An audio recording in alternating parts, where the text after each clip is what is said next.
औज़ुबिल्लाहि बिस्मिल्लाहिर्रहमानिर्रहीम अस्सलामु अलैकुम वरहमतुल्लाहि वबरकातुहू। जनाब, आज का हमारा सेशन बहुत ही ज़बरदस्त है। That is impact of body language on professional career, और इसमें हम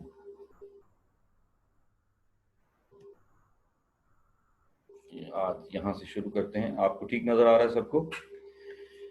ओके जी, ये बहुत सारी तस्वीरें आपको नज़र आ रही हैं।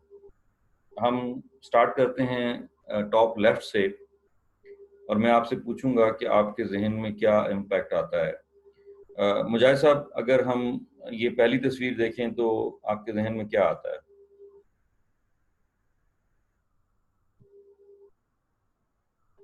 कायद आज़म की जो पहली तस्वीर है, कायद आज़म की तस्वीर देख के आपके जहन में क्या आता है? मुजाहिद साहब मेरे ख्याल नमाज के लिए चले गए। भगवान दास साहब, आप बताइए। सर, एफर्ट्स, डेडिकेशन, ये दो चीजें उनको देख के बड़ा मुझे होता है फील। वंडरफुल। तौकीर साहब, अगली तस्वीर जो है ये, जी तौकीर साहब। सर, लीडर इंडिया का मोहसिन ठीक है, गांधी। ठीक, गांधी। ठीक है। उससे आगे एक तस्वीर है। डॉक्टर जूबिया, अगर आप इस पर रोशनी डाल सकेंगे, ये तस्वीर देख के आपके जहन में क्या आता है? Sir, I have to recognize the personality. Recognize करके आपके जहन में इनकी पर्सनालिटी से क्या इम्पैक्ट आ रहा है?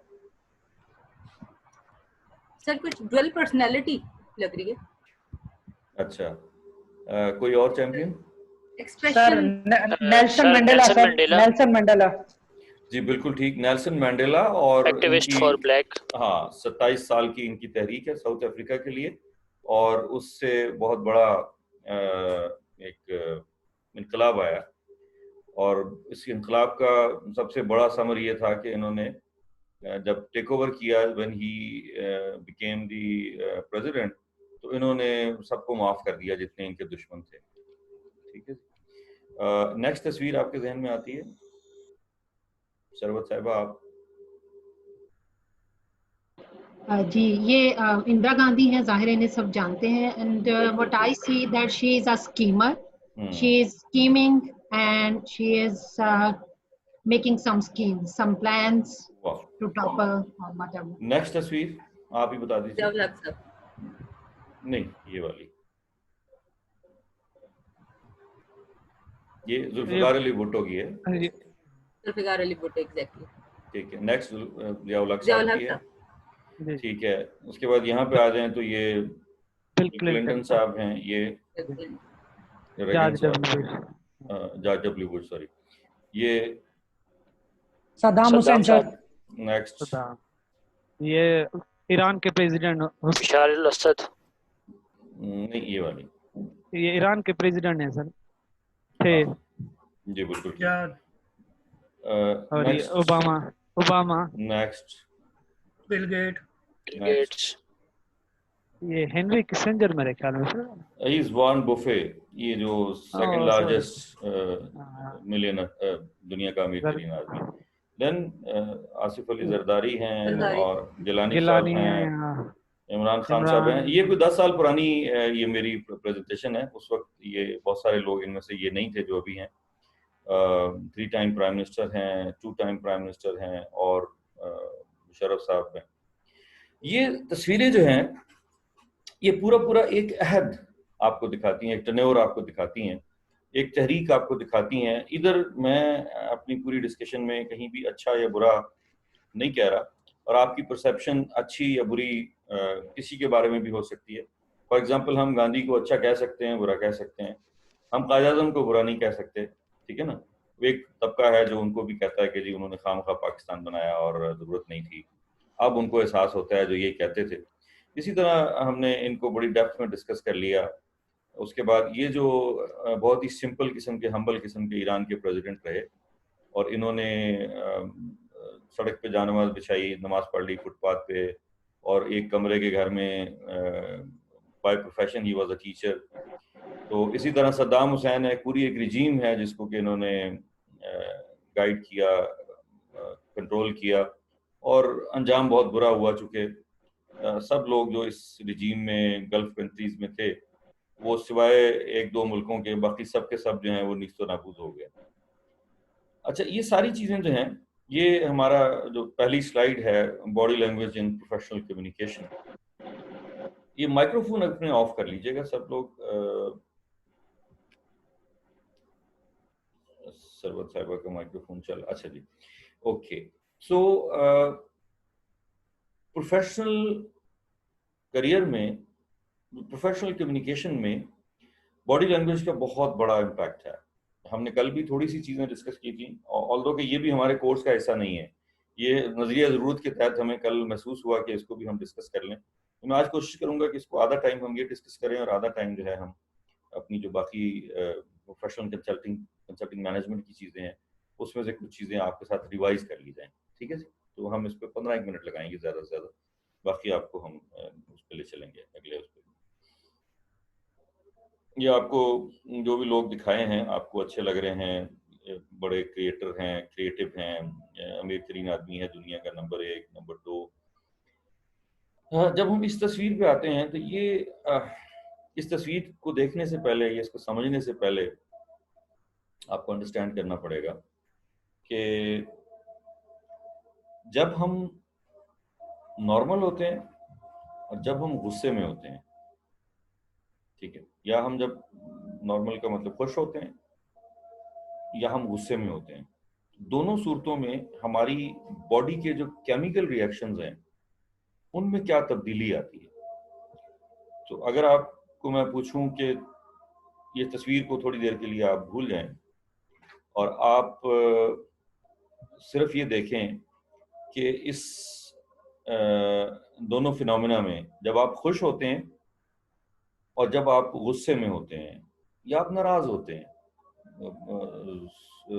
गमगीन होते हैं, ठीक है ना, तो आपकी बॉडी के कौन से पार्ट्स हैं, कौन से केमिकल रिएक्शन जो आप फील करते हैं आज तक, जरा आप ट्रांसलेट करें फिर मैं आगे चलता हूँ। जब आप खुश होते हैं तो पहले उस पर कर लेते हैं। जब आप खुश होते हैं तो आपकी आंखों की पोजीशन क्या होती है? यानी चैंपियन कोई एक बोल दे। आंखें चमक जाती हैं, आंखें चमक जाती हैं, ठीक है। उसके अलावा और क्या होता है? You have a good appetite, sir. आप अच्छा खाना शुरू कर सकते हैं या खा सकते हैं, एंजॉय करते हैं, एंजॉय करते हैं, फर्क महसूस होती है, आपको कोई सांस नहीं फूलता आपका, या आप कोई अनकंफर्टेबल फील नहीं करते।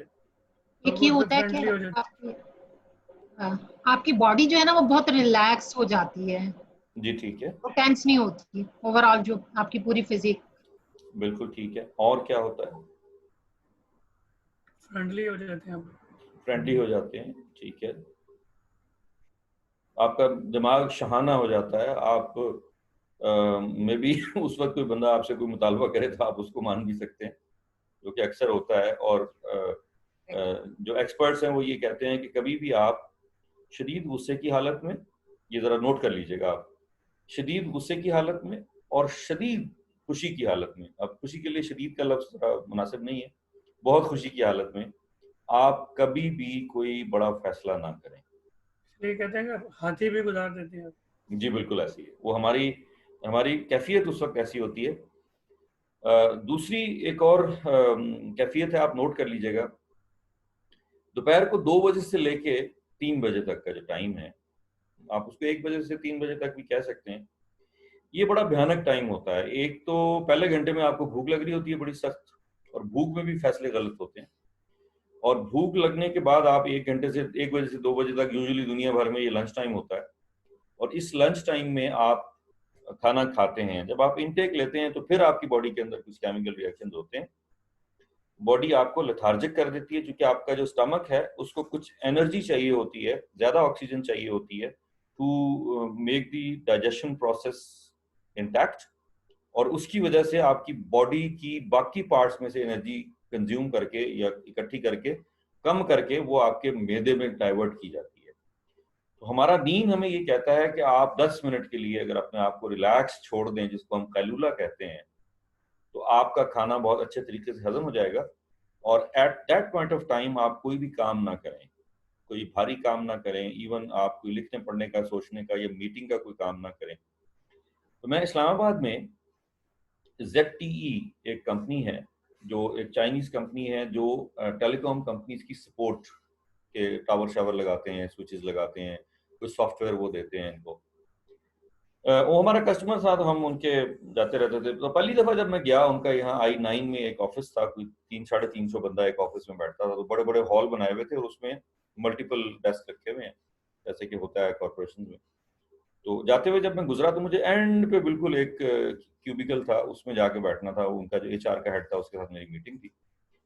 तो मैंने देखा सब लोग अपना अपना काम कर रहे हैं। अच्छा, उसी दौरान हमारी मीटिंग काफ़ी लंबी थी, उसी दौरान लंच टाइम आ गया, तो मुझे एक और मीटिंग में पहुंचना था। उसने मुझे लंच का ऑफर किया। मैंने कहा नहीं यार, मैं अब निकलूंगा। तो वो सारे जो हॉल के अंदर लोग थे चाइनीज, वो लंच कर चुके थे। जब मैं वापस निकल के उनको पूरे हॉल को क्रॉस करके बाहर निकलने लगा, तो मैंने देखा कि हर शख्स जो है उसने अपना सर अपने हाथों पे रखा हुआ है टेबल के ऊपर, और अपने आप को उसने सुलाने की कैफियत में, सबका सर डाउन है, हेड डाउन, और सब लोग सो रहे हैं। मैंने उससे पूछा, मैंने कहा यार ये क्या है? कहता है ये हमारी देसी जुबान में कैलूला कहते हैं, लेकिन इनके यहाँ ये मैंडेटरी है कि इन्होंने लंच के फौरन बाद 10 मिनट पावर नैप लेनी है। तो ये सारी चीजें जो हैं, ये आज मैं आपको प्रोफेशनल करियर में इम्पैक्ट ऑफ बॉडी लैंग्वेज के अगेंस्ट पढ़ा रहा हूँ, आपसे शेयर कर रहा हूँ। नॉलेज शेयरिंग है बेसिकली, आप सब जानते हैं। हमने कभी भी अपने दीन की बातों को या अच्छी बातें जो किसी भी दीन, किसी भी मजहब या किसी भी आप कह लें साइंस ने या किसी भी दुनिया के खिते में जो अच्छी बेस्ट प्रैक्टिसेस होती हैं उनको फॉलो करना चाहिए। तो ये उसी कॉन्टेक्स्ट में है। हमने खुशी में क्या होता है, गमी में क्या होता है, और अभी हमने खाने की बात की कि उसमें क्या होता है। ये सारी चीजें जो है, इनके पीछे बैक एंड पे केमिकल या केमिस्ट्री इन्वॉल्व है, केमिकल रिएक्शंस इन्वॉल्व है। जब हम गुस्से में होते हैं तो हमारे क्या बॉडी की कैफियत होती है। तो ये 2 कैफियत उन्होंने बताई हैं। इसमें आप यहाँ से शुरू कर लें तो आपके जो constrict pupils and inhibited tears, आंखों में आंसू आ जाते हैं। अच्छा, आपने देखा होगा खुशी में भी आंखों में आंसू आ जाते हैं।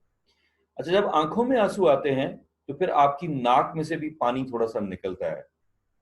उसका रीजन ये होता है कि जब आंख में आंसू आते हैं तो यहाँ से एक पाइप लगा होता है जो हमारे हलक में ENT हम कहते हैं ना, ईयर नोज थ्रॉट, ये तीनों एक ही चैम्बर होता है। एक स्पेशलिस्ट जो है वो भी तीनों चीजों का स्पेशलिस्ट होता है। तो इसमें हमें जो पानी आंखों से निकलता है वो इस पूरे चैम्बर में आता है, और इस चैम्बर, ये पाइप लगा होता है बाकायदा, और वो जितना भी फालतू पानी होता है आंखों का वो अपने अंदर नीचे ड्रेन करता रहता है। जब हम जरूरत से ज्यादा पानी आंखों में ले आते हैं, खुशी में भी और गमी में भी, जब हम रोना शुरू कर देते हैं या किसी गम की चीज को सुन के देख के आंखों में आंसू आते हैं, तो ये चीज हमारे नाक तक पहुंच जाती है। फिर आपने देखा होगा जब भी हम रोते हैं हमें नाक साफ करनी पड़ती है। उसका केमिकल रीजन ये है। अच्छा, उसके बाद आपके जो टीयर ग्लैंड्स हैं ये एक्टिवेट होते हैं। फिर सेल्वेशन आपकी इंक्रीज हो जाती है, आपकी हार्ट बीट जो है वो स्लो हो जाती है, आपके जो फेफड़े हैं वो कम कॉन्ट्रैक्ट करते हैं, सुकून में आ जाते हैं। ये आपकी खुशी की कैफियत है। आपकी डाइजेशन बेहतर हो जाती है, आपके स्टमक और पैंक्रियाज का फंक्शन बहुत अच्छा होता है। अच्छा, आपका जो ब्लैडर है ये कॉन्ट्रैक्शन में होता है, आपको बहुत जल्दी वॉशरूम जाने की जरूरत नहीं होती। ये मैं सारे केमिकल रिएक्शंस जो इनसाइड द बॉडी हो रहे होते हैं हमें नहीं पता होता, और हम उसको भुगत रहे होते हैं, लेकिन हम उसको रियलाइज नहीं कर रहे होते। तो आज मैं उसको प्रोफेशनल वे में आपसे शेयर कर रहा हूँ कि इसका रीजन क्या होता है। यहाँ पे सब कुछ उलट हो रहा है। सेल्वेशन में आपका हलक खुश्क हो जाता है। जैसे ही आप कोई परेशानी की खबर सुनते हैं या गमगीन होते हैं तो आपका हलक खुश्क हो जाता है, आपको फौरन पानी की जरूरत पड़ती है, आपकी आंखें सिकुड़ जाती हैं, आपका जो ये आंखों में आंसू जो हैं वो उसके ग्लैंड्स जो हैं वो डिफरेंट तरीके से बिहेव करते हैं। आपकी हार्ट बीट तेज हो जाती है, धक धक धक धक धक धक धक धक, आपका ये काम शुरू हो जाता है। आपके फेफड़े जो हैं ये ज्यादा कॉन्ट्रैक्ट करना शुरू कर देते हैं, ज्यादा काम शुरू कर देते हैं, सांस चढ़नी शुरू हो जाती है, सांस फूलनी शुरू हो जाती है आपको। अच्छा, उसके बाद आपकी डाइजेस्टिव सिस्टम आपका खराब हो जाता है। कई लोग मैंने देखे हैं कि जैसे ही कोई बुरी खबर आती है या कोई परेशानी की खबर आती है, खुदा ना खास्ता कोई एक्सीडेंट हो गया है या कोई बीमार हो गया है, किसी का कोई हादसा हो गया है, या घर में कोई, या कोई नौकरी छूट गई है, या कोई एक पेपर में फेल हो गया है, या उसकी ट्रांसफर हो गई है, उन लोगों का हाजमा यहाँ से एकदम खराब होता है और they have to rush to the washroom, उनके मोशन शुरू हो जाते हैं। ये केमिस्ट्री है जो आपके इन सारे चैम्बर्स को कंट्रोल करती है, और ये साइकोलॉजी है जो इनको कंट्रोल करती है या डी कंट्रोल करती है। दोनों सूरतों में ये दोनों तस्वीरें जो हैं ये आपको, और आपको फिर बहुत ज़्यादा जल्दी वॉशरूम जाने की ज़रूरत पेश आती है। आपका जो ब्लैडर है इसमें भी थोड़ी सी एबनॉर्मल सूरत हाल हो जाती है, या आप बार बार वॉशरूम जाते हैं या आपको इमीडिएटली वॉशरूम जाना पड़ जाता है। और बाज़ औक़ात किसी ऐसी जगह पे आप हैं जहाँ पे टॉयलेट्स अवेलेबल नहीं होते, तो वहाँ आपके लिए मुश्किल हो जाती है बात। कोई एयरपोर्ट पे आपके लिए कोई मसला हो गया, किसी ऐसी जगह पे आप हैं, वगैरह वगैरह। तो ये पैरासिम्पथेटिक और सिंपथेटिक डिवीजन जो है, ये दोनों चीज़ें आपकी फ़र्क आ जाती हैं। ठीक है, ये तो इसकी थोड़ी सी केमिस्ट्री है। ये स्लाइडें मैं आपको भेज दूंगा, आप अपने पास रखिएगा और इसको हमेशा आप डिटेल में स्टडी कीजिएगा कि ये चीज़ें आपको कैसे मैटर करती हैं। अच्छा, उसके बाद आपके जो माइक्रो एक्सप्रेशंस हैं, आप इसको देखें तो ये जो lasting only a few tenths of seconds, ठीक है ना। इंटर चैनल डिस्क्रिपेंसीज आपकी जो है, non verbal cues are inconsistent, कुछ चीजें आपकी इनकंसिस्टेंट होती हैं। आई कांटेक्ट आपका ब्लिंक मोर, अनयूजुअली लो और high eye contact, exaggerated facial expressions, आपके मुंह लटक जाता है या नथने आपके फूलना शुरू हो जाते हैं, आप गुस्से में आ जाते हैं, होंठ दांत भींच लेते हैं आप, वगैरह वगैरह। माइक्रो एक्सप्रेशंस ये होते हैं। अच्छा, गुस्से में आप ये देखिएगा, ये एक ही बंदे की तस्वीरें जो हम आपसे शेयर कर रहे हैं। तो आप देखिए कि 3 पॉइंट्स इसने दिए हुए हैं। ये दोनों आंखों के दरमियान में जो नाक का पॉइंट है, ये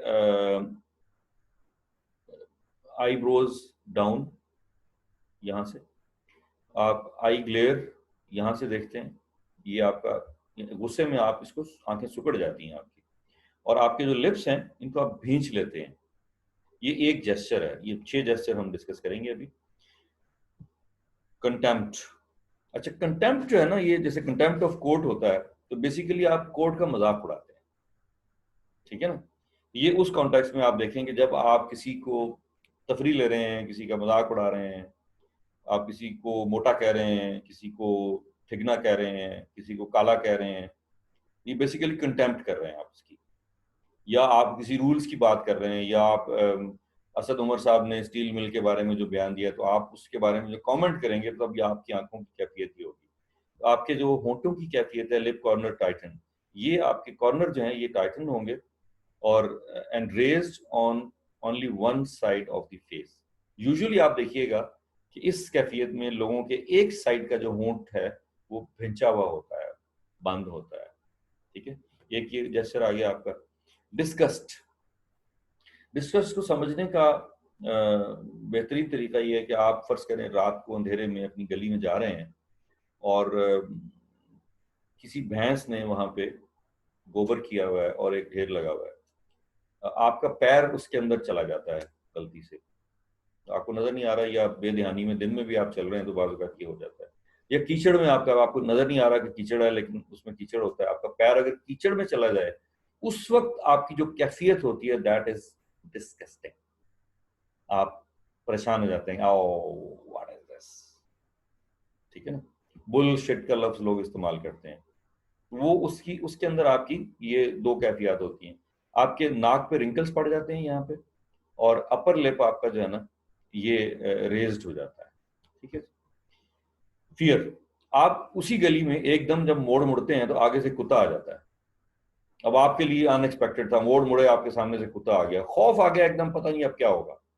या एकदम मोटरसाइकिल आगे रुकी कराची वालों के लिए, और आप एकदम खौफजदा हो जाते हैं कि अब ये पिस्तौल निकालेगा और मुझे कहेगा मोबाइल दे दो और वॉलेट दे दो। ये फियर आपका जो है, उस वक्त आपकी कैफियत, ये तीन चार चीजें होती हैं।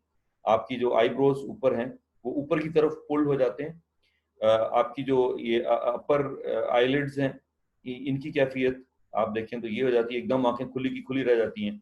टेंस्ड लोअर आईलिड्स, ये यहाँ पे देखें आप तो ये टेंस कंडीशन में है नीचे वाले आईलिड्स में आपके। और लिप्स आपके जो हैं वो slightly stretched horizontally back to the ears, ये यहाँ से कानों की तरफ आपके ये जो हैं, ये एक कैफियत है जो कि आप रोज फील करते हैं।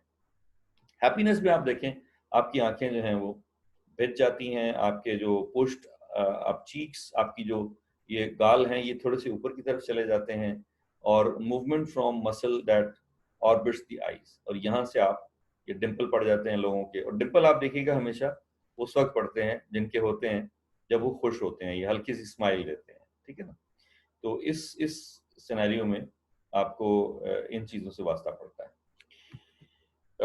सैडनेस में आप देखें तो ड्रॉपिंग अपर आईलिड्स, यहाँ पे अब जैसे वो उसमें थे खौफजदा होने में, इसमें आपके अपर आईलिड्स जो हैं ये ड्रॉप हो जाते हैं नीचे की तरफ।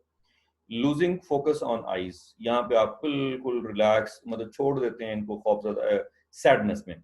और तीसरे में आपके जो लोअर लिप है वो थोड़ा सा नीचे की तरफ slightly pulling down of lip corner, ये नीचे की तरफ थोड़ा सा। आपने देखा होगा जब हम तस्वीर बनाते हैं हाथ से सैडनेस की तो उसमें लिप्स नीचे की तरफ लटके हुए होते हैं, जब आप खुशी की तस्वीर बनाते हैं तो वो उसके उलट होती है, वो ऊपर की तरफ होते हैं। वो भी एक जेस्चर है, एकदम फौरन आप कार्टून में उसको समझ जाते हैं कि ये जैसे आप ये व्हाट्सएप पे शेयर करते हैं किसी मैसेज के जवाब में। ये सारी कैफियत जो हैं ये कैसे होती हैं? अच्छा, सरप्राइज होता है बाज़ औक़ात कि आप क्लास में बैठे हुए हैं और आप समझ रहे हैं कि टीचर नहीं आएंगे, छुट्टी हो जाएगी, आज टीचर 5-7 मिनट लेट हैं, एकदम दरवाजा खुलता है, then came Bronson with the golden gun, और फिर आप एकदम सरप्राइज रहते हो, अच्छा टीचर आ गए, चलो जी। तो उस वक्त आपकी कैफियत एकदम ये होती है। या सरप्राइज के और भी बहुत सारे तरीके होते हैं, सरप्राइज खुशी का भी हो सकता है, गमी का भी हो सकता है, कैफियत आपकी ये होगी। आईब्रोज आपके रेज होते हैं, आपकी आंखें खुल जाती हैं जरा, और मुंह खुलेगा खुला रह जाता है, दोनों सूरतों में, ठीक है ना। ये कैफियत जो है इनका रोजमर्रा आपकी जिंदगी से ताल्लुक है, पर्सनल लाइफ में भी, प्रोफेशनल लाइफ में भी, फैमिली लाइफ में भी। और इन इम्पैक्ट्स को हम यूजुअली कैरी नहीं करते, वॉच नहीं करते, मॉनिटर नहीं करते, कंट्रोल नहीं करते, ठीक है ना। तो आज हम इनको कंट्रोल करना सीखेंगे। आपकी बॉडी पे 80 के करीब मसल्स हैं, 8-80, और ये मसल्स आपके तकरीबन 3000 एक्सप्रेशंस को बनाने का मूजब बनते हैं। यानी 80 मसल आपके फेस के वो 3000 एक्सप्रेशंस बना सकते हैं, 3000। जो साइकियाट्रिस्ट होते हैं या ये जो चोरियां पकड़ते हैं या झूठ पकड़ते हैं या लोगों की पर्सनैलिटी का एनालिसिस करते हैं, और बाज़ केसेस में ये जो इंटेलिजेंस वगैरह एजेंसीज होती हैं, इनको जब किसी को देखना होता है तो वो आपके फेशियल एक्सप्रेशंस को मुख्तलिफ सवाल करके, और आपको पता है झूठ पकड़ने की मशीन भी होती है जो आपको मॉनिटर कर रही होती है, और वो फौरन आपके सवालों के जवाब देने की जो स्पीड है, टोन है, जेस्चर है, बॉडी लैंग्वेज है, ये सारी चीज़ें वो मॉनिटर करके आपको बता देती है कि बंदा झूठ बोल रहा है। और अक्सर लोग, हमारे सियासतदान भी और ये हमारे एजेंसीज में ये मशीन भी इस्तेमाल होती है। अच्छा, एक्साइटमेंट में आपका जेस्चर क्या होता है? आप थोड़े से सारी आपके बॉडी रिलैक्स होती है और आप खुशी का इजहार कर रहे होते हैं, आपके चेहरे पे आप देखें तो एक जेस्चर नजर आता है। कॉन्फिडेंस, फ्रस्ट्रेशन और स्टबर्नेस, आप बताएंगे कि इन तीनों पोस्चर्स में से कॉन्फिडेंट कौन सा वाला पोस्चर है? Left one sir. This one? First one sir. जी ठीक है। 39, यस सर। फ्रस्ट्रेशन? 40 सर। और स्टबर्नेस? 41। अच्छा, ये एक तस्वीर अगर आपके पास रखी हुई है तो आप इन तस्वीरों से तीनों बंदों की पर्सनैलिटी का अंदाजा लगा सकते हैं कि कौन बंदा अपने हाथ हमेशा यहाँ रखता है, कौन बंदा अपने हाथ यहाँ रखता है, और कौन बंदा अपने हाथ यहाँ रखता है। ये तीन बंदे 3 डिफरेंट पर्सनैलिटीज के जेस्चर्स शो कर रहे हैं, या अपनी पर्सनैलिटी का ट्रेट आपको वो बता रहे हैं। इस तरह स्टीपलिंग में लिसनिंग और टॉकिंग, ये 2 अलग अलग जेस्चर्स हैं। यहाँ पे एक बंदे ने अक्सर देखा होगा, इमरान खान साहब जो हैं उनके हाथ ऐसे होते हैं अक्सर मुख्तलिफ स्पीचेस में, और अक्सर लोग जो हैं वो इस तरह बैठे होते हैं,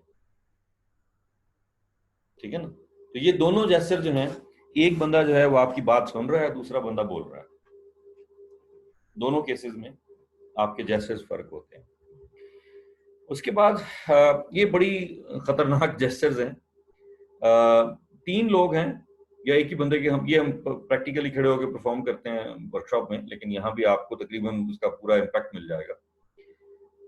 जो लोग अपने हाथ इस तरह बांधते हैं बैक साइड पे, वो कॉन्फिडेंट होते हैं।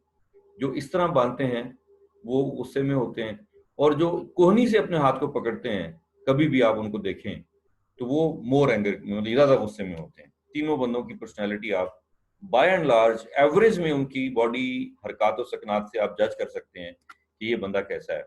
अब आप देखिए कि ये हमारी जो वर्कशॉप है, ये तो बड़ी छोटी सी, और ये छोटी सी प्रेजेंटेशन है, और इसमें बड़ी बेसिक सी हमने तस्वीरें लगाई हुई हैं। अगर आपने इस फन में महारत हासिल करनी हो तो आपके लिए ये तीनों जेस्चर जो हैं ये बहुत बड़ा रोल अदा कर सकते हैं। अच्छा, इसका फायदा आपको क्या है?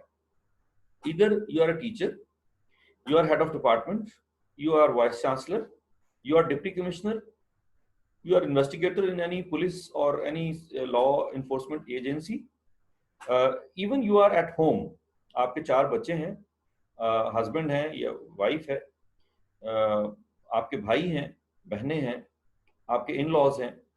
आप मुतालिया करना चाहते हैं, देखना चाहते हैं कि आप मुझे अगली सारी जिंदगी इन लोगों के साथ गुजारनी है, तो इनका पर्सनैलिटी ट्रेट क्या है इन लोगों का। MBTI भी एक अलग लंबी वो लिस्ट है उसकी, तो वो तो बहुत ही आपको जो है ना तिया पांचा करके पकड़ा देती है MBTI जो है। लेकिन ये जो हल्की फुल्की सी मैं आपको जेस्चर दे रहा हूँ, ये भी आपका लिटमस टेस्ट है, आप इससे पर्सनैलिटी का अंदाजा लगा सकते हैं। कॉन्फिडेंस, एंगर और मोर एंगर, फिगर्स दी हुई हैं, स्लाइडें आपके पास आ जाएंगी, ये आप इसको देखते रहिएगा, परखते रहिएगा, लोगों के इसके ऊपर चेक करते रहिएगा, ठीक है। आप ये देखिए 2 थंब डिस्प्ले जो हैं, ये जो है ये एरोगेंस का इजहार कर रहा है, ठीक है जी। और ये भी आप देखें तो ये भी आपको बाय एंड लार्ज पॉकेट में हाथ डाले हुए हैं। ये उसी वक्त बंदा डालता है जब आप बड़े रिलैक्स और कॉन्फिडेंट होते हैं, आपको कोई किसी की परवाह नहीं होती कि यार मेरा कोई सीनियर खड़ा है या कुछ खड़ा है। अगर सीनियर आपके सामने आ जाए तो आप कभी भी पॉकेट में हाथ नहीं डालेंगे, आप फौरन बाहर निकाल लेंगे, ठीक है ना। अक्सर लोग आपने देखा होगा वो स्टेज पे कोई प्रेजेंटेशन दे रहे हैं, और बहुत सारे लोगों को मैंने देखा है, बड़े सीनियर लोगों को मैंने देखा है, वो दोनों हाथ अपने जेब में डाल लेते हैं। नंबर 1, ये स्टेज के या ऑडियंस को फेस करने के पब्लिक स्पीकिंग की जो रूल्स हैं उसकी खिलाफ वर्जी है। आप कभी भी पॉकेट में हाथ नहीं डालेंगे, ना कोट की, ना आप अपनी पतलून की या अपने गाउन की, या जो भी आपका। दूसरे नंबर पे आप कभी भी ऑडियंस की तरफ बैक नहीं करेंगे। जैसे आपने कुछ लिखना है व्हाइट बोर्ड पे, या उस पर टीचर तो खैर रोज का काम है, उसमें तो करना होता है, लेकिन when you are doing presentations, या आपका कोई बिजनेस प्लान कंपटीशन है, या आप कोई तकरीर कर रहे हैं, और जैसे मैं वर्कशॉप कराता हूँ तो मुझे पूरे स्टेज पे मूव करना होता है, कॉर्डलेस माइक लगा होता है, तो उस केस में मुझे कभी भी बैक अपनी जो है, ये हमारे स्टेज ड्रामों का और टीवी और रेडियो का भी उसूल है, मैं बचपन से रेडियो टीवी पे जाता रहा हूँ, तो वहां हमें जो पहली चीज सिखाई जाती थी कि ऑडियंस की तरफ कभी बैक नहीं करते। इसी तरह ये 2 जेस्चर्स अगर आप देखें तो दोनों ने अपनी पॉकेट्स में हाथ डाले हुए हैं और अंगूठे बाहर निकाले हुए हैं। ये दोनों पर्सनालिटीज हैं, ये डोमिनेंस की मजहर हैं, ये डोमिनेंट हैं। इधर मियाँ बीवी हैं, बॉस सबॉर्डिनेट हैं। ये नहीं कि ये दोनों का जेस्चर एक ही है, दोनों एक ही डोमिनेंस का मुजाहरा कर रहे हैं। अगर ये इस तरह के लोग आपको नजर आते हैं जो पॉकेट में हाथ डाल के, कोट की पॉकेट, अक्सर लोग कोट की पॉकेट में हाथ डाल के भी रख लेते हैं, पतलून की पॉकेट में हाथ डाल के अंगूठे बाहर रख लेते हैं, ये डोमिनेंट होते हैं लोग। ये बंदा जो है ना, इसने दोनों हाथ अपने बगलों में रखे हुए हैं, ये कॉन्फिडेंट नहीं है, डिफेंसिव है, डरता है, इसको अपने सब्जेक्ट पे, अपने काम पे, या अपनी जो डिस्कशन है उसके ऊपर उबूर हासिल नहीं है। इस वक्त ये नेगेटिव सोच में है। रेडिक्यूल करना, किसी को डिसरेस्पेक्ट करना, उस बंदे को मैं जवाब दूंगा, मैं जाके मिनिस्टर को जवाब दूंगा, पेरेंट्स मुझसे पूछेंगे आके, हाँ स्टूडेंट मुझे कह रहा है। तो बेसिकली ये जेस्चर जो है ये रेडिक्यूल करने वाली बात होती है। जेस्चर्स बताते हैं कि जो बंदा भी इस कंडीशन में होगा वो डिसरिस्पेक्ट करता होगा लोगों की। अच्छा, बॉडी मूवमेंट्स हैं, ये एक लंबी लिस्ट है, मैं बर्ड्स आई व्यू आपको दे देता हूँ सबका। ये कोई 40-50 जेस्चर्स लिखे हुए हैं और उसका मतलब भी नीचे लिखा हुआ है, यानी ऊपर जेस्चर लिखा हुआ है, जैसे आप ये देखिए ये जेस्चर है और उसके मीनिंग है लॉक्ड एंकल्स। एक बंदा बैठता है सोफे पे या कुर्सी पे और अपने दोनों जो टखने हैं उनको एक क्रॉस कर लेता है, एक दूसरे के ऊपर लॉक कर लेता है, तो एप्रीहेंशन होती है। जेस्चर है हेड रेस्टिंग इन हैंड, अल्लामा इकबाल की तरह, आईज डाउनकास्ट, बोर्डम, आप बोर हो रहे हैं तो आप इस कंडीशन में बैठे होते हैं। अल्लामा इकबाल का जो वो पोज है वो जरा किसी और एंगल पे है, उसको बोर होने में मत लीजिएगा, लेकिन मैं एग्जांपल के लिए सिर्फ बता रहा था। अच्छा, जेस्चर जाकर रबिंग हैंड्स, बार बार हाथ मले जा रहे हैं, इधर से इधर इधर से इधर ऐसे कर रहे हैं, इसका मतलब है कि एंटिसिपेशन में है आप। अच्छा, जेस्चर है sitting with hands clasped behind head legs crossed, meaning इसका है कॉन्फिडेंस सुपीरियरिटी, जो हमने अभी थोड़ी देर पहले देखा था। ये इसी तरह ये कोई 40-50 किस्म के जो है ना यहाँ तक ये जेस्चर्स हैं। ये आप हर जेस्चर को पढ़ेंगे, याद रखेंगे, देखेंगे, किसी खास मिशन पे आप जा रहे हैं, आप इस स्लाइड को निकाल लें, इस प्रेजेंटेशन को निकाल लें, इसको बर्ड्स आई व्यू जरा रिव्यू कर लें, वगैरह वगैरह। नेल बाइट जो करते हैं लोग, इनसिक्योरिटी और नर्वसनेस का शिकार होते हैं, ये लिखा हुआ है, ठीक है जी। अच्छा, पुलिंग और टगिंग एट ईयर, अक्सर लोग आपने देखा होगा कि कानों को हाथ लगा रहे होते हैं, अपने कान छू रहे होते हैं, ऐसी जरा सी नाखून से वो कर रहे होते हैं, तो इन डिसीजंस, इनकी डिसीजन मेकिंग अच्छी नहीं होती जो ये काम कर रहे होते हैं। प्रोलॉन्ग्ड टिल्टेड हेड, ये भी बोर हो रहे होते हैं लोग। अच्छा, उसके बाद आप देखें ये एक जेस्चर है जो अपने हर तरह की खुशी का इजहार कर रहा है, and that was almost his prime time. मेरा ख्याल है जिस दिन प्राइम मिनिस्टर बने थे शेरवानी पहन के, उस दिन भी शायद इतनी खुशी नहीं हुई होगी जितनी इस काम की खुशी हुई।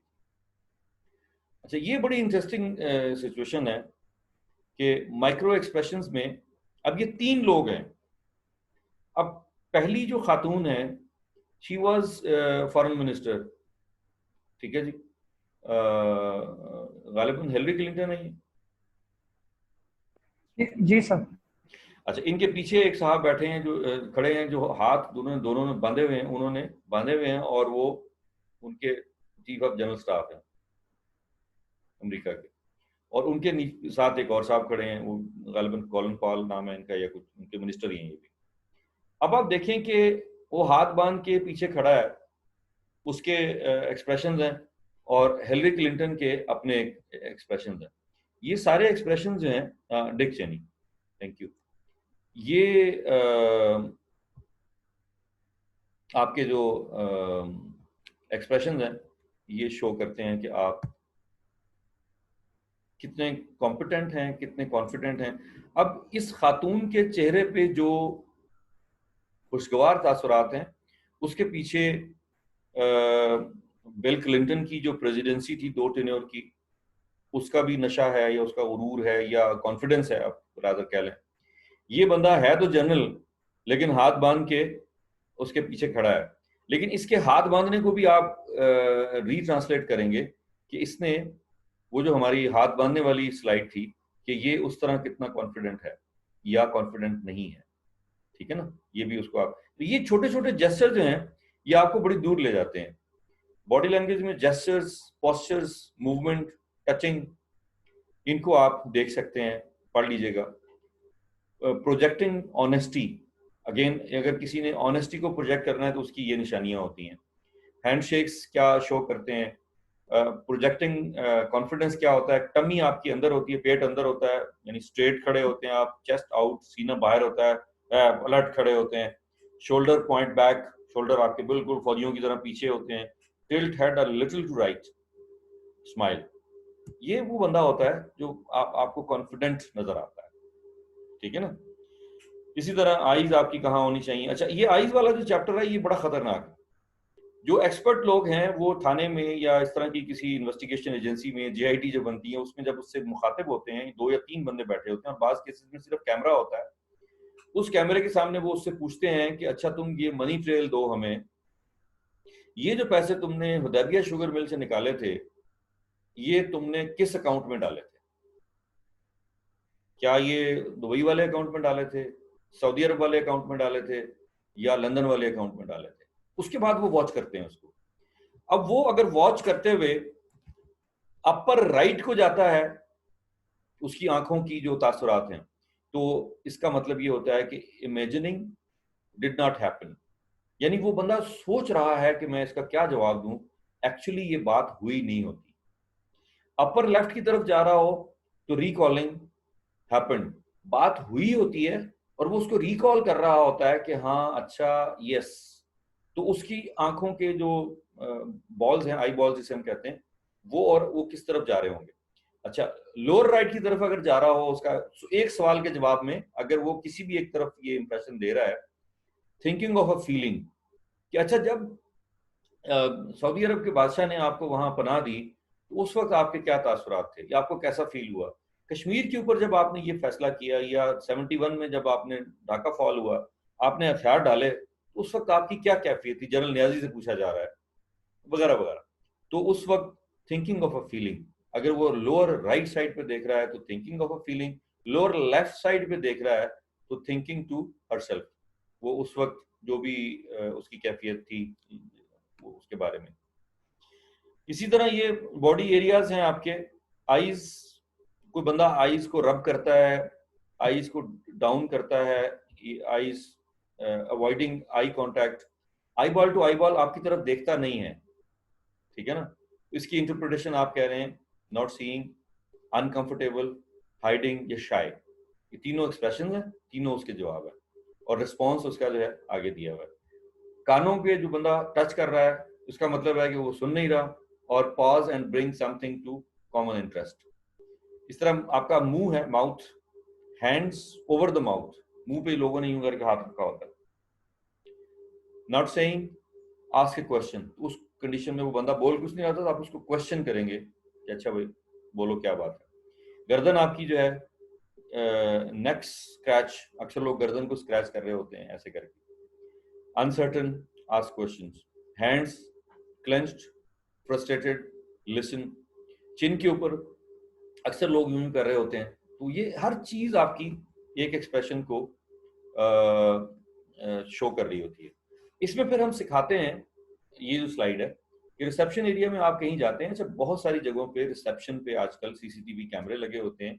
If you are appearing in a selection board for an interview, तो वो अंदर स्क्रीन लगी होती है और उस स्क्रीन पे वो टीवी पे वो आपके आने की जो रफ्तार है, आपका जो बॉडी का स्ट्रक्चर है, खड़े कितने स्ट्रेट हैं, आप चल रहे हैं, वॉक कर रहे हैं, आप तेज तेज चल रहे हैं, आहिस्ता आहिस्ता चल रहे हैं, डर के अंदर आ रहे हैं, दरवाजे पे आके रुक रहे हैं, वो सब चीजें आपकी वॉच कर रहे हैं।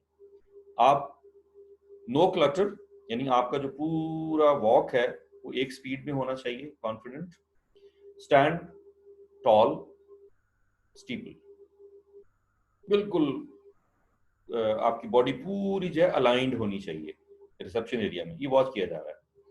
अच्छा, green light, no hesitation, doorway, maintain speed, तीनों चीजें जो है आप देखें जो मैंने अभी आपसे कही थी कि आपने इस तरीके से इसको मैनेज करना है। Walk directly in, put down your briefcase, shake hands, अगर वो लोग जो बोर्ड में लोग हैं वो अक्सर हाथ में लाते हैं सब, या बहुत सारे 12 लोग बैठे होते हैं, नस्ट में जब सिलेक्शन बोर्ड होता है तो 12 लोग बैठे होते हैं इंक्लूडिंग डायरेक्टर, तो वो सबसे हाथ मिलाना मुश्किल होता है, और बहुत बड़ा सा एक हॉल है उसके अंदर बैठते हैं, एक जाली किस्म का एक्सप्रेशन क्रिएट किया जाता है कि वो बंदा आता है तो उसके वॉक से, उसके बैठने से, उसके उठने से, उसके ब्रीफकेस रखने से, बैग रखने से उसका जो इम्पैक्ट है वो वॉच करते हैं, फिर सवाल करते हैं। शेक हैंड में कुछ लोग पाम स्ट्रेट, कोशिश करें कि हाथ सीधा हो आपका। रिटर्न द प्रेशर, यानी जितना किसी दूसरे बंदे ने जो आपसे सीनियर है या आपको रिसीव कर रहा है उसने जितना हाथ को दबाया है आप भी उतना ही हाथ दबाइए। आसिफ अली जरदारी की तरह वो पॉला एंडरसन या पता नहीं क्या नाम था उसका हाथ पकड़ पकड़ के बार बार तस्वीरें खिंचवा रहे थे। That was absolutely rubbish, I am sorry. Don't do it over the desk, table के ऊपर हाथ मार मार के वो ना करें आप। स्टेप टू द लेफ्ट, जरा सा आप लेफ्ट को जरा सा टिल्ट करें और 15 सेकंड में रिपीट नेम ट्वाइस। जी अकरम साहब, क्या हाल है आपके, खैरियत से हैं? अकरम साहब आप ठीक ठाक पहुंच गए, आपका ट्रैवल कैसा रहा? आई होप आपको यहाँ पहुंचने में दिक्कत नहीं हुई होगी, ठीक है ना? उससे क्या होता है कि 2 दफा में नाम भी याद हो जाता है और आप उसको देख लेते हैं। बैठने के अंदाज होते हैं 45 degree tilted, angle the body 45 degree away, cool James Bond gesture होता है, don't move much, elbows out, कोनियां बाहर निकाली हुई होती हैं। ये डिस्टेंसेस हैं, ये park, packing, hand shaking, shoes, ये आपकी चीजें काउंट करती हैं बहुत सारी। फिर ये आगे टूल्स हैं, ये आपको मैं भेज दूंगा, इसको आप देखिएगा। अब ये आपको क्यों पढ़ाया गया है, ये आपको क्यों शेयर किया गया है? कल हमने जो सेशन किया था कम्युनिकेशन का, उसमें मैंने 2 लोगों पे रिक्वेस्ट की थी कि आप अपने ईमेल आईडी जो हैं वो आपकी नाम के साथ नहीं है, किसी को भी आप भेजते हैं तो वो प्रोफेशनल शो नहीं होते। तो अल्हम्दुलिल्लाह एक साहब ने तो करके मुझे भेज दिया है, तो मेरा ख्याल है कि दूसरे साहब भी उसको देख लेंगे, शायद वो कल नहीं थे। तो उसी तरह ही इम्पैक्ट ऑफ बॉडी लैंग्वेज जो है, ये आपकी फैमिली के साथ, मियाँ बीवी का हो सकता है, आपके घर में जितनी फैमिली मेंबर्स हैं उनका हो सकता है, आपके बॉस का, सबॉर्डिनेट का हो सकता है। If you are an HOD, आपकी पूरे डिपार्टमेंट के लोग आपको इस तरह वॉच करते हैं, एंड वाइस वर्सा आप भी उनको इस तरह वॉच करते हैं। तो आपकी जो पूरे कॉरिडोर में, पूरे आपके जो डिपार्टमेंट में आप अपने कमरे तक पहुंचते हैं, आपका पियून आपको देख रहा होता है, आपका जो गार्ड बाहर खड़ा है वो आपको देख रहा होता है, या कॉरिडोर में लोग आ रहे हैं जा रहे हैं, आपके स्टूडेंट्स हैं वो आपको वॉच कर रहे होते हैं। आपको किस तरीके से अपने आप को एक अच्छी प्रेजेंटेबल शक्ल में लेके चलना है, आपने इसको, इसमें जरूर इस स्लाइड का मकसद ये था, आपने उसको कैसे मैनेज करना है, ठीक है जी। इसके अलावा हमने जैसे इसको इंटेलिजेंस पॉइंट ऑफ व्यू से भी देखा, अगर आपको इन्वेस्टिगेशन कर रहे हैं तो फिर आपको, अगर ये सिर्फ ये स्लाइडें आप देख लें, आप इन स्लाइडों को यूट्यूब से कनेक्ट करके भी देख सकते हैं कि यूट्यूब पे इसके अलावा और बहुत सारे ट्रिक्स और ट्रेड्स लिखे हुए हैं, वीडियोस हैं जो आपको सिखाती हैं कि आप उन चीज़ों को कैसे मैनेज कर सकते हैं, ठीक है जी। तो ये ऑब्जेक्टिव है इसका। फिर आ जाते हैं हम इसके प्रोफेशनल यूसेज के ऊपर, कि जब आप अपने कस्टमर के पास जाते हैं, आप अपने कस्टमर को मिलते हैं या देखते हैं, कस्टमर आपको देखता है, या वाइस वर्सा, आपके पास कोई वेंडर आ रहा है, आप उसके साथ नेगोशिएशन की टेबल पे बैठे हैं, तो कन्फ्लिक्ट मैनेजमेंट से लेके नेगोशिएशन स्किल्स तक, ये आपकी या एक अच्छे कंसल्टेंट की एक अच्छी निशानी होती है कि उसने अपने BOQ जो है, बिल ऑफ क्वांटिटी, या आपने इस कंसल्टेंसी के अंदर कितने काम उनको करके देने हैं, ये भी निगोशिएट करना पड़ता है। कस्टमर की ख्वाहिश होती है कि 15 काम आपको इस प्राइस में कर दें, इस फीस में कर दें। आप ये समझते हैं कि यार इसमें सिर्फ 8 काम हो सकते हैं, 8 के अलावा अगर 9th वाला डालेंगे तो वो आपके लिए एक लेबोरियस काम हो जाएगा, आपके घंटे या दिन या महीने उसके ऊपर ज़्यादा लगेंगे, या आपकी लेबर फोर्स, आपकी ट्रैवलिंग, आपकी टाइम की कॉस्ट वो ज़्यादा हो जाएगी। तो निगोशिएशन भी आपको करनी पड़ती है। बाज़ औक़ात फिर जो लंबे प्रोजेक्ट्स होते हैं उसमें कन्फ्लिक्ट भी आता है, खासतौर पे जब हम बड़े प्रोजेक्ट करते हैं, जैसे लर्निंग मैनेजमेंट सोल्यूशन की इम्प्लीमेंटेशन है, वो 6 महीने से लेके साल तक का, कॉर्पोरेट सेक्टर में 2 साल तक का। जैसे कल हम सरबत साहिबा से पूछ रहे थे कि जी आपकी HBFC में जो आपकी ये डिजिटलाइजेशन चल रही है वो कितने टाइम से चल रही है, तो शी सेड 1 साल से। हमने पूछा कितना टाइम और लगेगा, शी सेड 6 महीने से 1 साल और लगेगा। तो जब 2 साल किसी वेंडर को एक कंपनी के अंदर आके काम करना पड़ता है, तो उसको फिर इस एंगल से प्रॉब्लम होती है कन्फ्लिक्ट मैनेजमेंट में। वो फिर लोगों को, अपने स्टाफ के लोगों को भी और कस्टमर के जो लोग होते हैं उनको भी, टीम को, वो जेल करना पड़ता है आपस में, उनके बहुत सारे कन्फ्लिक्ट्स देखने पड़ते हैं।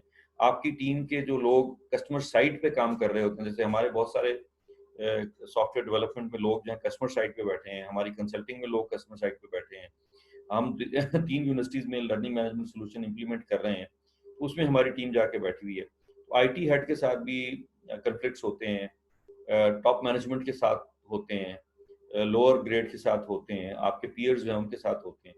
इस कॉन्टेक्स्ट में इस सारी चीज़ों को देखते हुए आप फिर उनको कैसे मैनेज करते हैं, इसका तज़किरा हमने इसमें इम्पैक्ट ऑफ बॉडी लैंग्वेज में किया है। डॉक्टर भगवान दास साहब पूछ रहे थे कि मल्टीटास्किंग जो है, हेडलाइन में तो मैं आज आपसे शेयर कर लेता हूं, लेकिन इसकी पूरी एक वर्कशॉप है मल्टीटास्किंग की। इट डिपेंड्स कि आप किस प्रोफेशन में हैं और उस प्रोफेशन के किस स्टेज पे हैं, तो फिर आप मल्टीटास्किंग करनी है या नहीं करनी है, फायदे हो सकते हैं या नुकसान हो सकते हैं।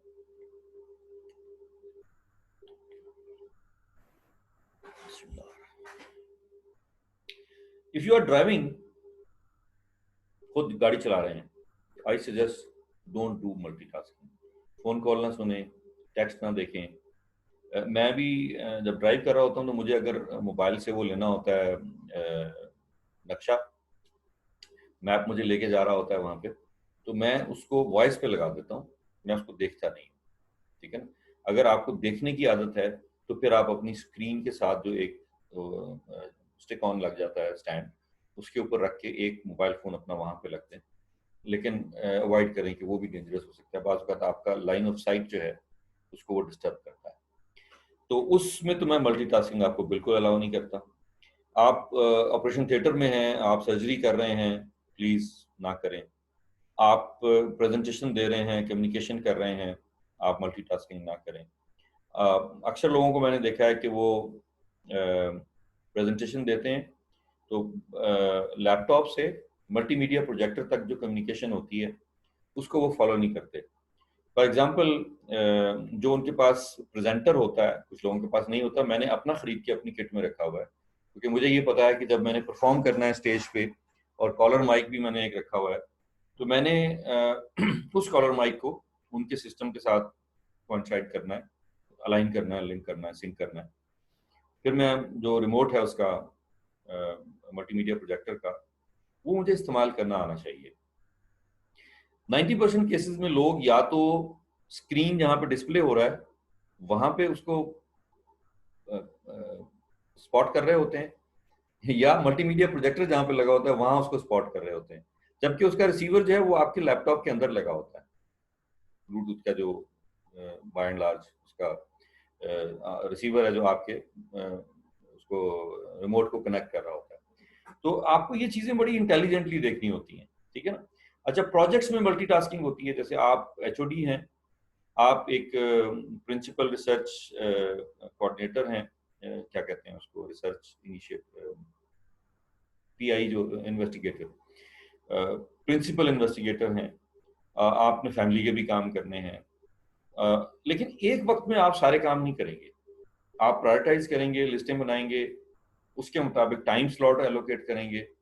बेहतर होगा कि आप मेरी तरह एक डायरी रखा करें, उसको आप लिखा करें। ये बाज़ औक़ात आपकी मशीन ऑन नहीं होती, स्क्रीन ऑन नहीं होती, आपको चीज़ याद आती है, आप उसको लिख लेते हैं। ये बेड साइड पे मेरे साथ होती है, मुझे रात को 2 बजे भी अगर उठता हूँ, मैं कोई चीज़ याद आती है तो मैं इस पर लिख लेता हूँ। और ये वो चीज़ जो रात को आपको 2 बजे याद आती है, 3 बजे याद आती है, जब आप वॉशरूम जाने के लिए उठते हैं, या अगर आप तहज्जुद पढ़ते हैं या फजर पढ़ते हैं, उस वक्त जो चीज़ें आपको याद आती हैं उसको प्लीज़ लिख लिया करें।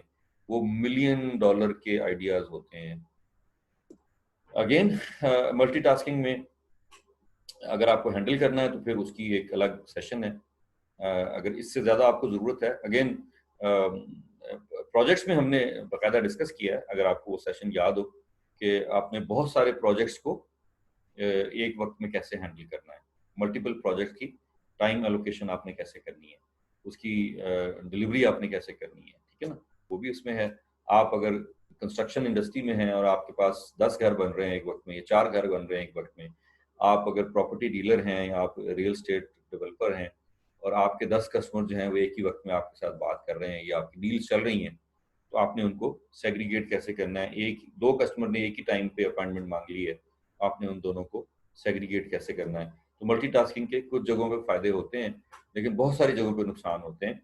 कोशिश किया करें कि मल्टीटास्किंग ना करें, या उसकी स्लॉटिंग जो है बहुत अच्छी करें आप। टाइम स्लॉट्स और venue slots, effort slots, even energy slots होती हैं। आप सुबह 5 बजे से लेके और रात के 10 बजे तक बाय एंड लार्ज जागते हैं, इस दौरान में आपने मुख्तलिफ काम करने होते हैं, कुछ फैमिली से रिलेटेड हैं, कुछ शादी वलीमे पे हैं, कुछ किसी बर्थडे पे हैं, दोस्तों के घर जाना है, गोश्त लेके आना है, घर में बच्चों के साथ बैठना है, आपको कोई ड्रामा भी देखना है, आपने ऑफिस के सारे काम करने हैं, आपने ऑफिस के किसी कोलीग के वालिद की तबीयत ख़राब है, उसको फ़ोन करके पूछना है। मल्टीटास्किंग आप लिख लें, नोट कर लें, डिस्ट्रीब्यूट कर दें, अपने जहन में ना रखें, दिस इज़ वेरी डिफ़िकल्ट। आप उसको नोट डाउन कर लें, अपना बर्डन उसके ऊपर उतार दें। तो मल्टीटास्किंग में मैं आज सिर्फ यहाँ तक बात कर रहा हूँ। अगर आप सब लोग एग्री करते हैं तो मल्टीटास्किंग पे हम एक सेशन और कर लेंगे। आप अपने 30 सेशंस को प्लीज़ परेशान नहीं होइएगा। 30 के 35 कहेंगे मैं 35 करा दूंगा, आप 40 कहेंगे मैं 40 करा दूंगा, क्योंकि ये सदका जारिया है और इसमें मैं समझता हूँ कि अगर आपको कोई चीज़ अच्छी लग रही है और किसी को एक चीज़ समझ आ रही है और वो उसको इम्प्लीमेंट कर लेता है अपनी ज़िंदगी में, तो मेरा ख्याल है कि मुझे कोई एतराज़ नहीं है उसके ऊपर। ठीक है जी। सो मल्टीटास्किंग को मैं यहाँ पे क्लोज कर रहा हूँ।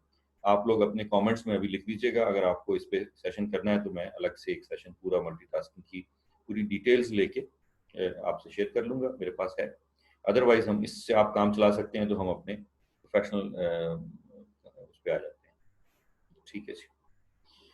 डॉक्टर जूबिया कह रही हैं जी बैडली नीडेड। मुजाहिद साहब कह रहे हैं कोई ज़रूरत नहीं है। मुजाहिद साहब अब आपने माशाल्लाह 60 साल की उम्र में सारी चीज़ें कर ली हुई हैं, तो आई एग्री विद यू। भगवान दास साहब कहते हैं जी बहुत सख्त ज़रूरत है, चूँकि नए नए HOD बने हैं तो इनको बहुत सारी चीज़ें करनी है। बिल्कुल ठीक है जी। तो इंशाल्लाह हम इसको कर लेते हैं। मुजाहिद साहब को हम उस दिन छुट्टी दे देंगे, रोज़ा रखवा देंगे ताकि ये परेशान ना हो। डन जी।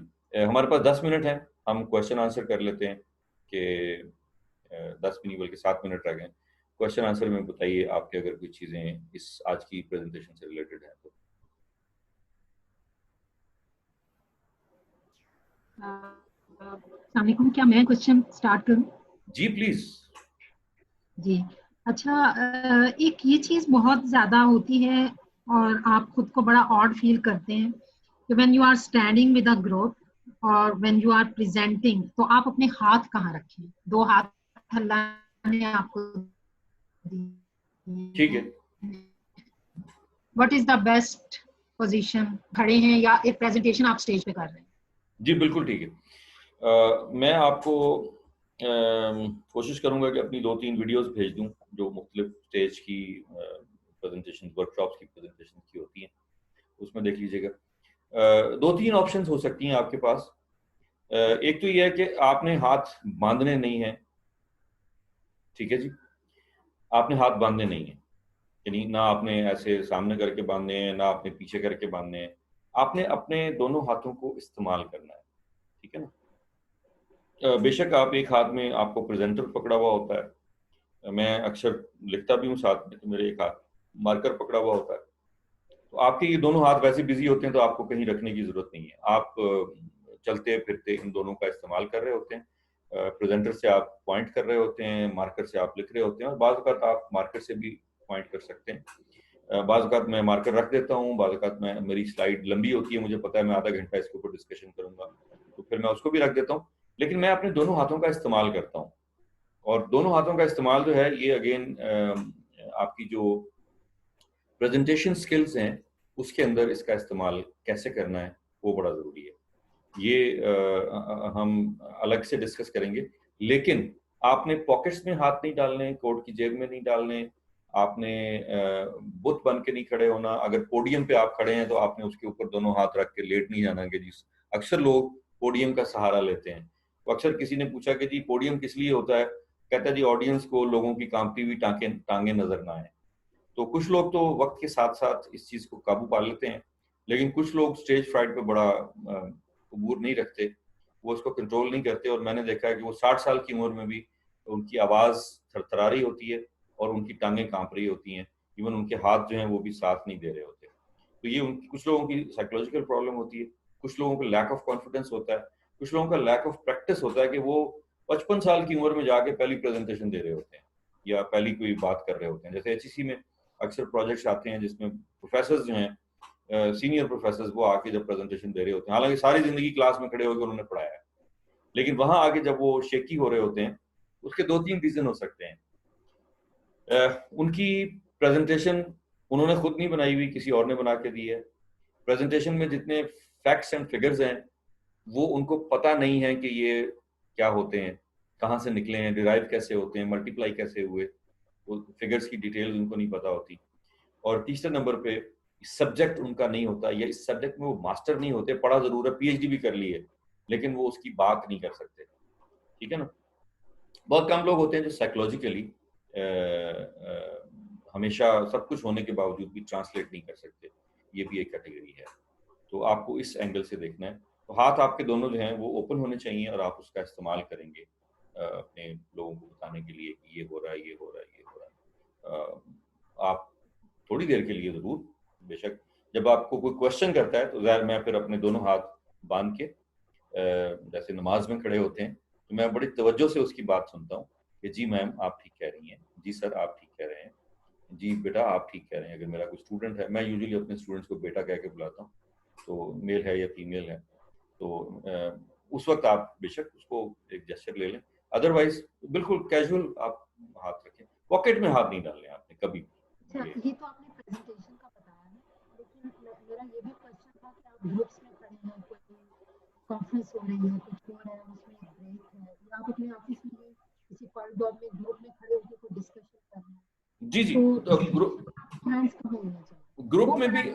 ग्रुप में भी जैसे फर्ज करें हम एक हॉल में खड़े हैं, 3-4 लोग कॉन्फ्रेंस रूम में खड़े हैं, या हम पार्क में खड़े हैं कहीं आउटसाइड में, या वलीमे पे 5 लोग खड़े होते हैं, उसमें भी ना आप पॉकेट में हाथ डालें, अनलेस कि हम 4-5 दोस्त हैं, मैं मुजाहिद साहब और हमारे कॉलेज के पुराने लोग हैं, हम कहीं पिकनिक मना रहे हैं, टिक्के बनाने गए हैं, वहां बैठे हुए हैं जाके, और वहां हमने जीन जॉगर पहने हुए हैं और हम सारे दोस्त आपस में बैठे हुए हैं, तो उसमें बेशक आप पॉकेट में हाथ डाल लें, ऐसे करके पीछे हाथ रख के खड़े हो जाएं, या कमर पे हाथ बांध लें यूं करके, या टिक्के बन रहे हैं तो आप खड़े होकर यूं देख रहे हैं, ये सामने झील में कोई चीज जा रही है, समुद्र में कोई बहरी जहाज जा रहा है, आप उसको देख रहे हैं, वो कैजुअल चीजें अलग हैं। लेकिन जब आप प्रोफेशनली कहीं पे खड़े हैं, देन आपको थोड़ा सा फॉर्मल, स्ट्रेट, अपराइट, और eyeball to eyeball, जो बंदा बात कर रहा है उसकी आंखों में आंखें डाल के देखें, ये चीजें जरूरी है।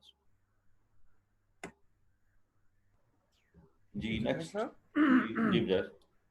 ये जो मतलब प्रेजेंटेशन देते हुए बाद लोग, किसी के साथ भी हो सकता है, उनको क्वेश्चन के आंसर नहीं आते होते, सर्वाइवल कार्ड क्या होते हैं? ओके, 3 ऑप्शन होती हैं इसमें। फर्स्ट ऑफ ऑल आपको बहुत ईमानदार होना चाहिए। मेरे साथ अक्सर होता है, मैं फर्ज करें क्लास में कोई स्टूडेंट मुझसे कोई ऐसा सवाल कर लेता है जो कि बाज़ औक़ात आपके सब्जेक्ट से रिलेटेड नहीं होता, आउट ऑफ बॉक्स होता है, आउट ऑफ ब्लू होता है। तो अगर मुझे उसका नहीं पता तो मैं उससे ये नहीं कहता कि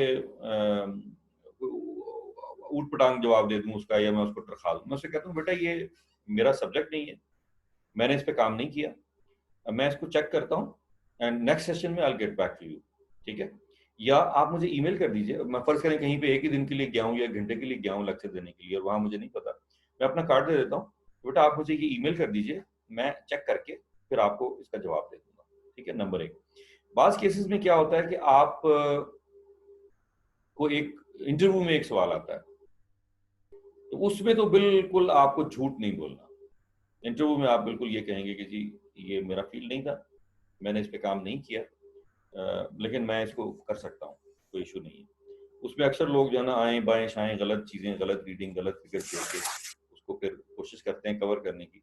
लेकिन वो मेरी ईजीएस में जब सिलेक्शन हुई, मेरा इंटरव्यू था, मैंने सेल्स इंजीनियर के लिए अप्लाई किया हुआ था, गलती से उन्होंने पूरी एचआर की प्रोसेसिंग में मुझे सर्विस इंजीनियर्स के तौर पे मेरा टेस्ट लिया, 3 दिन का ट्रायल हुआ, मुझे उन्होंने फाइनल इंटरव्यू के लिए बुला लिया और मुझे सेलेक्ट कर लिया। उन्होंने सेलेक्ट करके जब मुझे अपॉइंटमेंट लेटर दिया तो वो मैं फिर बोर्ड के पास लेके गया, मैंने कहा जी मैंने तो सेल्स इंजीनियर के लिए अप्लाई किया था, आप मुझे सर्विस इंजीनियर पे रख रहे हैं, ये मेरा काम नहीं है और मैं तो ये काम नहीं कर सकता। ऑल्दो कि आई नो इलेक्ट्रॉनिक्स, मैं ये सारे काम जानता हूँ, मैं करता रहा हूँ, कर सकता हूँ, लेकिन मैं अपना फ्यूचर इसमें बनाना चाहता हूँ। वो बड़ा मसला बन गया। उन्होंने उस लेटर को कैंसिल किया और उन्होंने मुझे रिग्रेट का लेटर भेज दिया। 6 महीने के बाद then I got another informatory letter, intimation, कि अब हमने आपके लिए, आपकी पर्सनैलिटी को और आपके सच को देखते हुए आपके लिए हमने ईजीएस में एक सेल्स इंजीनियर की पोस्ट क्रिएट की है, तो would you like to join us on that position. 6 महीने के बाद तो मैंने 6 महीने के बाद आके फिर, हालांकि मैं उस वक्त एक और कंपनी में प्रोबेशन पे था, और मजे की बात है कि 2 दिन के बाद मेरा प्रोबेशन खत्म हो रहा था उस कंपनी में। 2 दिन पहले उन्होंने मुझे कॉल, तो सच बोले ये पे ऑफ करता है। Then I spend 10 years with EGS, और मैंने जितना कुछ सीखा अपनी जिंदगी में वो उसी कंपनी से सीखा। तो बिल्कुल आप सच बोलें, और जिस सवाल का जवाब नहीं आता वो उनको बता दें कि मेरा एरिया नहीं है। लेकिन अगर आपको कोई गट फीलिंग हो रही है कि इसका जवाब ये हो सकता है और आप कॉन्फिडेंट हैं, फिर आप जरूर बता दीजिए। लेकिन कन्फेस करने में कोई गलती, कोई हर्ज नहीं है। आपने देखा होगा बहुत सारे लोग अमेरिका के वजीर खारजा या उसमें किसी उनसे कोई ऐसा सवाल पूछा होता है, हेल्थ केयर का सवाल पूछ लेते हैं वजीर खारजा से। हमारे यहाँ तो हर मिनिस्टर जो है ना हर चीज का जवाब देने का मास्टर है, लेकिन दुनिया भर में ऐसा नहीं होता। वो कहते हैं sorry this is defence related issue, I am not expert on that, this is health care issue, ये आप हेल्थ केयर के डॉक्टर से पूछें, मैं ये मेरा एरिया नहीं है, मैं इसका जवाब नहीं दे सकता। ज्यादा रिस्पेक्ट बनती है आपकी। जी अगर आप टाइम कॉन्स्टेंट हैं और आपको जवाब भी देना है, जवाब लेंथी है, फिर नहीं देखिए, जवाब आपको आता है तो आप बिल्कुल दीजिए, जवाब आता है तो बिल्कुल दीजिए। लेकिन अगर आपको जवाब नहीं आ रहा तो झूठ मत कहिए, बी स्ट्रेट फॉरवर्ड। कुछ नहीं होता, अगर आपकी सिलेक्शन होनी है तो हो जाएगी, नहीं होगी तो नहीं होगी। मैं किसी इंटरव्यू की नहीं बात कर रहा, जी किसी प्रेजेंटेशन में आपने, आपका जवाब बड़ा लेंथी है, जो है क्वेश्चन पूछा गया है। जी ठीक है, आपको आता है और लेंथी है। जी जी जी बिल्कुल ठीक है। उसमें देखें, अभी मैंने आपके साथ 2 एरियाज में, आज आप मतलब नमाज के लिए गए हुए थे, 2 एरियाज में मैंने अभी आपको एक सवाल भगवान दास साहब ने किया कि जी मल्टीटास्किंग जो है, अब मल्टीटास्किंग जो है मैं पूरा दिन खड़े होकर 9 घंटे की वर्कशॉप दे सकता हूँ, लेकिन मैंने भगवान दास साहब को मल्टीटास्किंग का नटशेल में जो 3 या 4 जुमलों में जवाब था वो दे दिया, और ऑडियंस को मैंने ओपन फ्लोर दे दिया। मैंने कहा अगर आप चाहते हैं तो हम इसके ऊपर एक अलग session, other than these 30 session हम कर सकते हैं, वो इसमें गिनने नहीं जाएगा, तो वो हम कर सकते हैं। तो ऑप्शन मैंने दे दिया। यही आप भी कर सकते हैं कि यस हमारे पास टाइम कंस्ट्रेंट है, हमारे पास 30 मिनट्स हैं, 30 मिनट्स में हम ये 2 घंटे का जवाब है इसका, लेकिन मैं आपके सवाल का जवाब ये देना चाह रहा हूँ कि yes this can be done. इसके लिए ये सॉफ्टवेयर इस्तेमाल करना पड़ेगा, आपको ये 3 हफ्ते की ट्रेनिंग लेनी पड़ेगी, ये सर्टिफिकेशन आप कर लेंगे तो फिर आप इन डेटा सेंटर्स को इस तरह डिजिटलाइजेशन में मैनेज कर सकते हैं। ये अमेजोन से आप क्लाउड की सर्विसेज ले सकते हैं। Right, thank you very much. इस तरह करके आप जवाब दे सकते हैं। जी जी नेक्स्ट एनी क्वेश्चन? अच्छा मेरा एक और क्वेश्चन है, क्या मैं कर सकती हूँ एक और क्वेश्चन? Ji please. अच्छा ये है कि फीमेल्स एंड मेल्स, क्या इनके फिजिकल और फेशियल एक्सप्रेशन में कोई डिफरेंस होना चाहिए?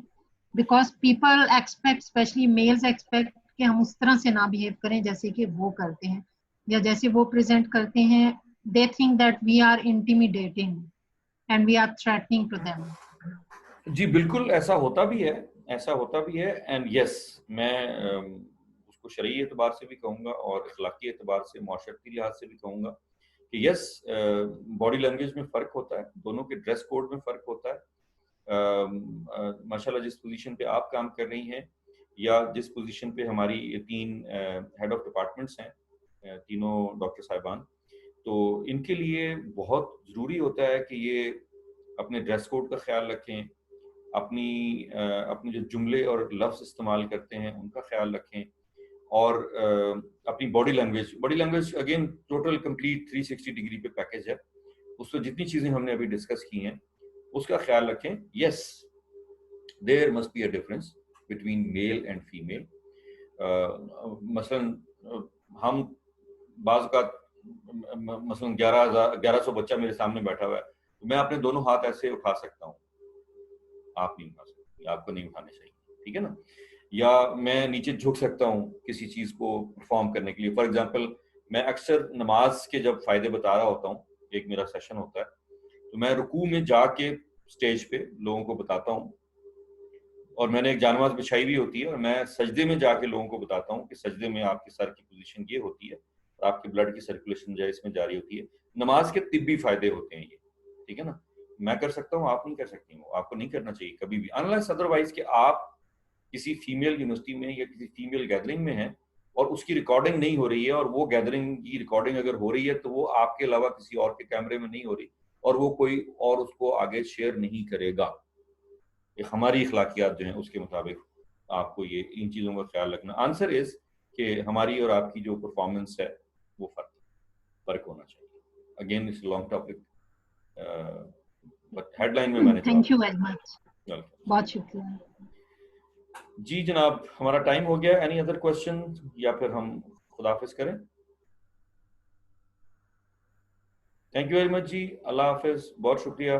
अल्लाह ताला आप पर आसानियां पैदा करे और आपको आसानियां तकसीम करने की तौफीक अता फरमाए। वमा अलैना इल्लल बलाग।